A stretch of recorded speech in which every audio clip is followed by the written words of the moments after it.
LPG संकट और Iran जंग के बाद जो तेल संकट भारत के सामने मुंह बाहे खड़ा है, उसके खिलाफ विपक्ष संसद में प्रदर्शन कर रही है। और बात वहां नहीं रुकी दोस्तों, कांग्रेस जो है वो सड़कों पर उतर गई है। जैसे कि आप देख सकते हैं, यह जयपुर का नजारा है और यहां पर बाकायदा सिलेंडर की यात्रा निकाली जा रही है।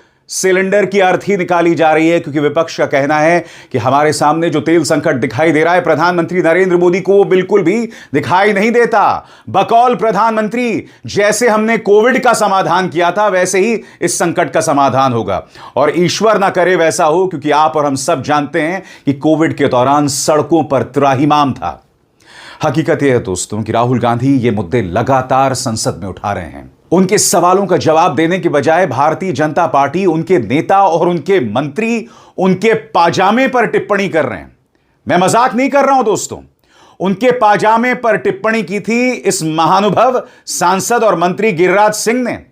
और भारतीय जनता पार्टी का यह वाहियात और विवादास्पद सांसद निशिकांत दुबे, इन्हें तो इस बात पर प्रॉब्लम है कि राहुल गांधी मकर द्वार में चाय पी रहे थे। राहुल गांधी का तीर जो है निशाने पर लगा है, वो इस बात से साबित हो रहा है कि राहुल गांधी के सवालों का जवाब देने के बजाय अनर्गल बातों में देश की जनता के ध्यान को भटकाया जा रहा है। सड़क पर कांग्रेस उतरी है मगर इनके पास सवालों का जवाब नहीं है। राहुल गांधी ने सबूत देकर हरदीप पुरी को घेर लिया और कहा कि आपकी बेटी को सीधे तौर पर जॉर्ज सोरोस मदद कर रहे थे। राहुल गांधी ने जो बात कही उसे कॉन्ट्रडिक्ट नहीं किया, उसे भाजपा ने अब तक गलत नहीं ठहराया।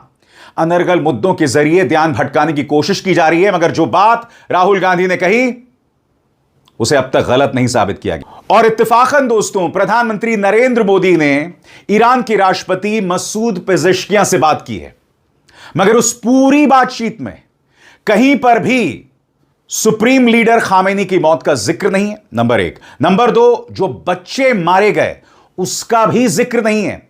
और सबसे शॉकिंग बात, इस बात का जिक्र होना चाहिए था मगर उस पर खामोश बने हुए हैं।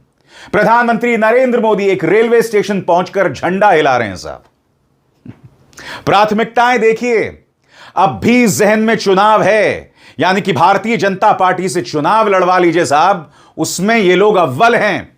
मगर जब मुद्दों की बात आती है तो मुद्दों से भागते हैं। यह अपने आप में एक हकीकत है।